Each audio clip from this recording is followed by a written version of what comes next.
right, everybody, Mike Casmer here with Pinkbike. I'm here with Julien, brand manager at Devinci, and we're going to go over the brand new Wilson 29. You might have seen this bike in the World Cup race circuit. Dakotah Norton has piloted it to a podium finish on his first outing on the bike, so pretty good start. But we're going to talk to Julien and see what details set this apart from the previous Wilson. So I guess the big thing, 29-inch wheels, but there's also a 27.5-inch version of this bike. Have they both changed, or is this the main focus? The 29 has changed, so the 27.5 is the same. But there's a few differences that sets the 29 apart. Geometry is one of the major points. We definitely wanted to bring the right tool for the job for these guys to race at the highest level and go as fast as they can. So geometry needed to be adapted. It's a lot longer now. We're talking 34 millimeter longer in terms of the reach. Very slack head angle, 62 degree. So it's really a bike made for racing to go fast, and that's what we've been working with the team throughout the year. And now it's ready to go live. We've dialed the geometry, how the suspension works, the kinematics, and it's ready to go. Cool. And I guess you got carbon fiber rear end, aluminum front. That's a little different than what we see from a lot of companies where you usually see carbon front, aluminum rear. What's the reason that you guys do that? So the way the control link works here, it kind of switch the chainstay. So this becomes pretty much your chainstay in terms of how all that forces are applied.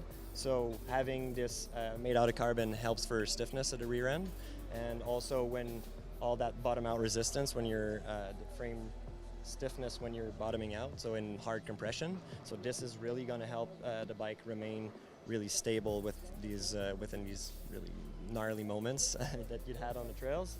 See, we were talking about geometry. One thing that didn't come up is how much travel does this have?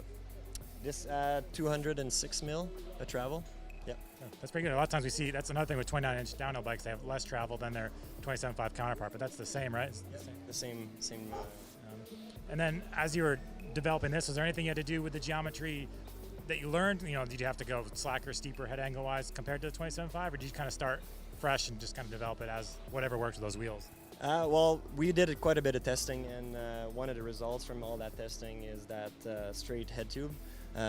We put the zero stack 49 when on the mules because we wanted to play with angle sets and reach adjust to make sure we dial it well. And then we just noticed that, you know, why not give that customizability so the riders can optimize to their riding style and what they want to do. So we kind of left that on the bike, so that's something new that we brought on this one as well.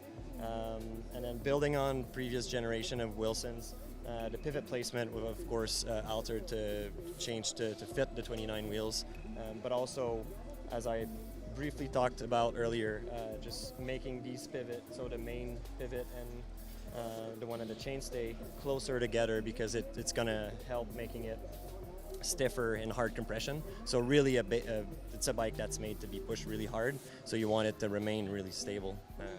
Yeah, that makes sense. Yeah, the previous Wilson was definitely not a noodle at all. They've always been known for being stiff, so it'll be interesting to see. I guess other details you got a big down tube protector there, and then a little chain slap protector, and then cable routing's external underneath the top tube there. I'm assuming that's for the mechanics, make it a little easier on the race day. Exactly. Being a race bike, treaded BB, external cable routing, we really want to make it as easy to service as possible. We brought back the flip chip as well, but put them in a new location. Now it's at the top of the shock mount to make it really easy to adjust and simple. And then some of the other features that it's carrying from the previous Wilson is that lower shock attachment position, really keep the center of gravity low and get the shock away from the mud. Yeah, so you said it has that flip chip in there. Changing the flip chip, what does that do to the geometry? 0.5 degree change on the head angle. It's going to put your BB a bit higher if you switch it to the high. We always delivered our bikes in a low position, so we feel that's where they perform best. But then again, it's all about customizability and making sure the rider fits the riders. So. Yeah. And so, speaking of fit, how many sizes are we going to see for this? We're doing from small to extra large. Yep. And then for the 27.5 bike, does that come in extra small or just small to extra large as well? Small to XL as well. Yeah. So then I guess the other question people are going to want to know if they're going to want to purchase this, how much does it cost? Well, we have two different build kits and a frame set option. So the XO build, which is the race bike, basically as spec as what the team is racing, it goes for $64.50. And then you have a GX option, still with the 7-speed. This one goes for $41.99. And then the frame set option for $22.79. Good. And those are available now. People can get them. Available now, made in Canada, and lifetime warranted as well.